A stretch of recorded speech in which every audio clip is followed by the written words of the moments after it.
Morning, Coach. We'll get started here with Jimmy and then Dave. Hey, Jim, good morning. I know that interceptions are a product of a lot of different parts of the defense doing their job well, starting with the pass rush, getting pressure, which they've mostly done this season. But the team only has 3 interceptions. The corners don't have any. So what would you attribute the lack of interceptions to? Yeah, I mean, they're layered a lot of different ways. They're layered when quarterbacks are taking chances, maybe late in the game to catch up, or they have to convert a third down and 13, and put it in pressure. So there's a lot of different ways. Hitting the quarterback means an awful lot to turnovers. Either the guy throws a little bit too quick, or he's getting hit when he throws. Some of it just turns into great plays by corners and stuff like that.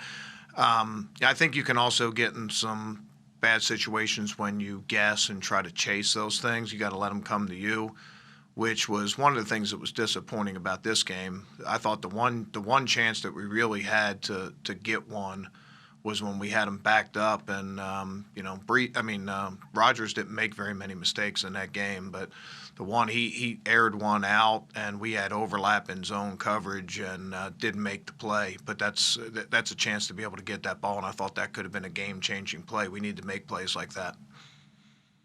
Dave and then Paul. Good morning, Jim. When a season's going like this, there's obviously a lot of mounting pressure. A lot of that falls on the head coach. Just wondering what you've seen from Doug in recent weeks, and if there's anything you try to do to help him navigate these waters. Yeah, I mean, all experience helps. I mean, I think the whole staff has Doug's back, and we know what he's going through, and we feel the pressure on ourselves to go do our jobs better, to take some of the heat off of him. And I think that that's what a good staff does. Doug's had our back in the past. We have his back. So I think it all works together that way. I think everybody just needs to be more efficient at their job. Everybody needs to, recognize their part in it. Like I said, this last game, I thought there were opportunities for us to make. We got back in the game, started, making some plays, getting some stops, and had a chance. Maybe to get the ball back one more time and didn't do it. We had a good run stop and blitz going, and we gave up a 70-yard touchdown run. So we can do our part better to help out the offense, to help out the head coach, to help out the team. Paul and then John. Yeah, Jim, you mentioned the long run. You've given up 8 30-yard plus runs this year. That one in particular, can you kind of walk us through what went wrong, why they were able to pull it off? Yeah, well, me. I mean, I don't like to go through details of stuff like that. I just say this, like that our defense in that situation is one of our best run stopping blitzes that we have. It's been tried and true over the last 5 years. And broke down at a number of levels, basically just missing tackles. We had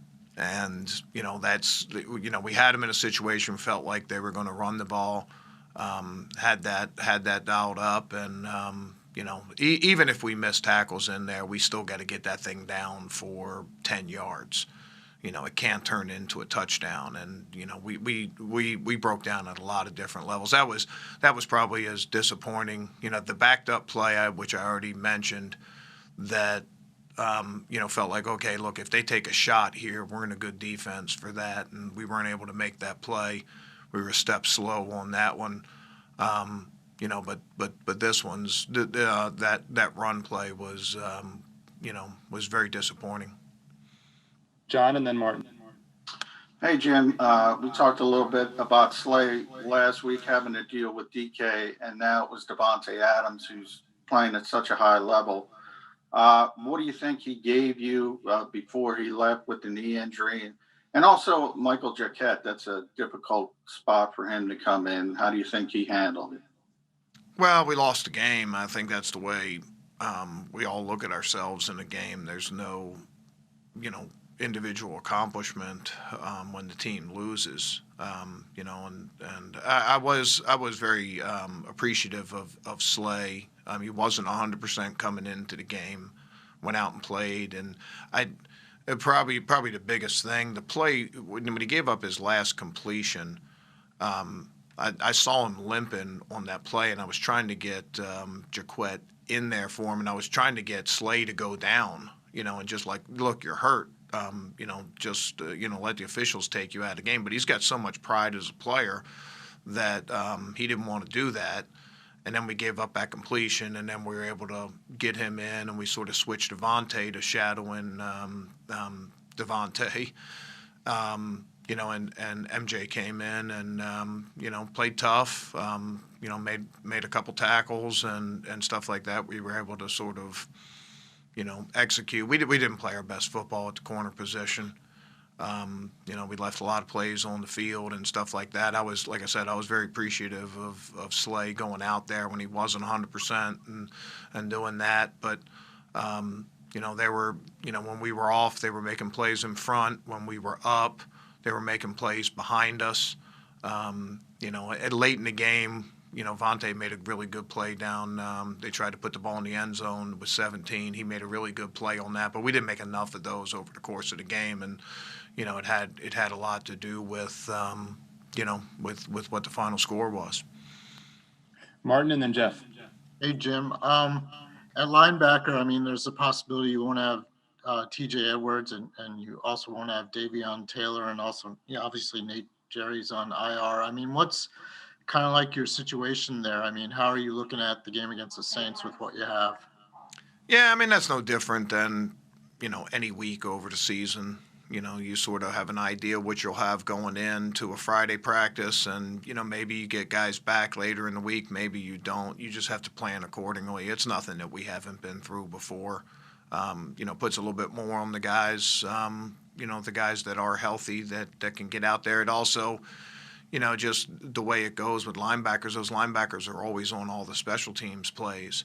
And, when you do get some injuries, like in this game, we had a couple injuries in the game, it put more responsibility on guys that, had to go cover kicks and play every snap on defense. It's life in the big city. That's what happens.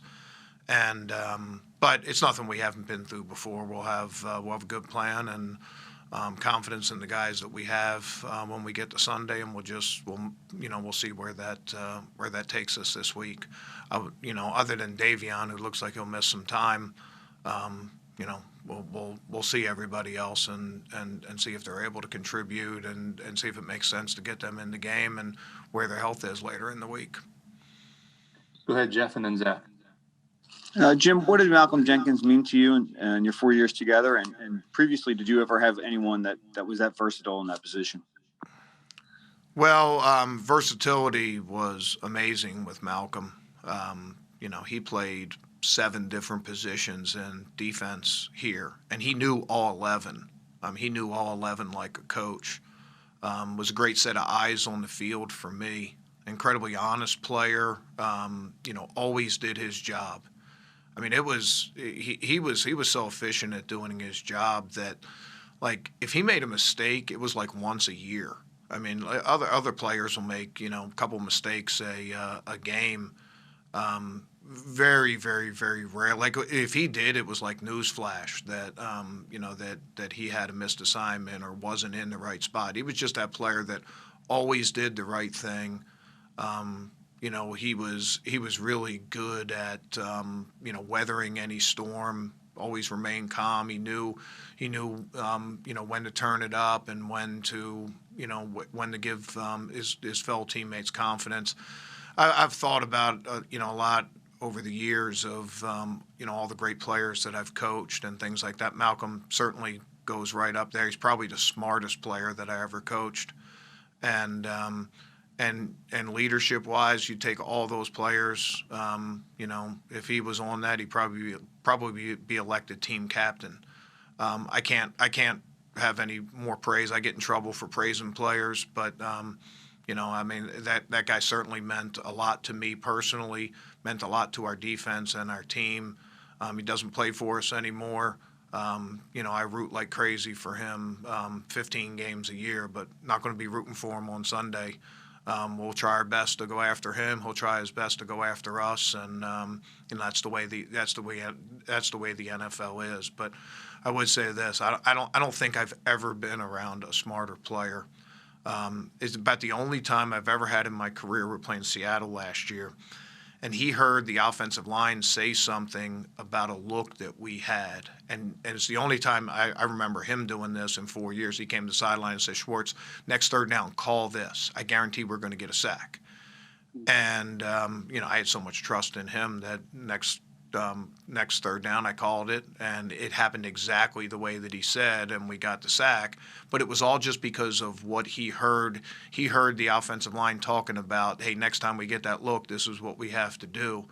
That's rare in a player. That's rare that that a player, number one, can understand what the offense is doing so well, and can decipher things like that. Anyway, I've probably gone on too long here, but I think a player of that, of that stature and career and what he meant to us here deserves that kind of respect. Like I said, not going to be rooting for him on Sunday, but the rest of the time you always root for a guy like Malcolm Jenkins. Go ahead, Zach, and then Bo. Hey, Jim, getting back to it. No problem at all. Getting back to Darius Slay, I recognize he was dealing with the injury, and these are tough matchups, but you essentially changed your coverages this season because of Slay's skill set. In these matchups, do you expect more of him against these top receivers? Well, every game's a different basis. Sometimes we give him help and sometimes we don't. We just expect him to execute what's called. And, it's not all about him. It's not, nothing about him. It's, somewhere in between and on a different basis. I do like his competitiveness and his ability to match up against players. One-on-one defense is hard to do in the NFL, particularly, with some of the marquee wide receivers, some of the marquee quarterbacks, and stuff like that. Sometimes holding your own is a win when there's a lot of spotlight on you and stuff like that. I think that, he'd probably be the first person to say that he hadn't played his best football these last two games. But that's not going to change the way we handle him. That's not going to be to change the plan for him like any other player. We just got to get out of that and get him winning those matchups. And I have every confidence that he will. He's a veteran player, has a long track record. And, you can't show me a corner in the NFL that hasn't had a bad game or two. Regardless of what their level is. And we have a lot of confidence that he'll get back and he'll do a lot of good things for our defense. Go ahead, Bo, and then Les. Jim, given the lack of preseason, do you think you've been less hesitant or more hesitant to play rookies than in recent years because they're sort of an unknown? And what have you learned about those guys that you didn't know much about, having not seen them in the preseason? Yeah, probably early in the season, I'd say that might be accurate. There's just so much, uncertainty. We did have a couple live periods in practice, but, a lot of those periods weren't, what I'd say, like rookies against, number one, your first team, they weren't getting those reps. So you were seeing it against their own, sort of group and stuff like that.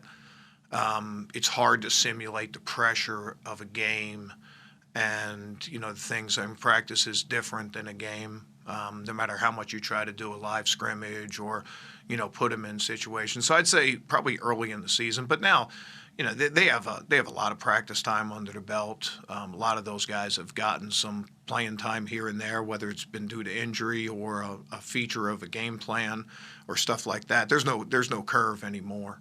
If you're on the field, you're expected to perform. You're expected to do your job. So, at this point in the season, I don't think there's rookies anymore. I always sort of said after about the first quarter of the season, there weren't rookies anymore. And, this year it probably extended to about half the season. I mean, it was what it was with virtual learning and no preseason games and no off season. But at this point of the game, this point of the season, there's no excuses. If you're on the field, You're expected to perform. You're expected to do your job. No curve just because you're a rookie. We got time for one more, and then we'll get Coach Phipp in here. So go ahead, Les. Hey, Jim. Obviously, it's Aaron Rodgers, and every defense has trouble, but it didn't sound like you got any kind of consistent pressure on him. It's so markedly different from the Seattle game in that regard. Were they doing anything special, max protecting, or did guys just not win their one-on-one battles? Well, a combination of a lot of different things. They did protect up at times. He's a very difficult quarterback to blitz. I mean, that's just long track record. If you look at his percentages against blitz and stuff like that, it's hard to do. I think there were a couple times. I mean, I thought there were times we did have good pressure. But I think it really stood out probably to you and to anybody else that watched the game were the times that we weren't, and he was able to hold the ball for 3 seconds. He was able to find guys breaking open down the field. A lot of times our coverage took care of the initial route that he wanted, and then he was able to extend the play, and then find a tight end for a, whatever it was, 30-yard touchdown pass. I think that, we could do a better job of plastering the coverage and then buy more time for our pass rush. And then other times the pass rush can keep him, if he doesn't have his first look, he's got to throw incomplete. And I thought as we started making some stops later in that game, you started seeing some of those. He tried to extend and tried to make some throws down the field. And, our guys did a good job battling those. Jay Mill had a really good one on a third down, was able to get us a stop, get the ball back for our offense. Never one thing less. It's a combination of a lot. But it was glaring the times that he was able to either have time or be able to create time. And then, we broke down in coverage. And if either we rush better, or we cover better in those situations, you don't see that. It was a combination of both of those. Thanks, Coach.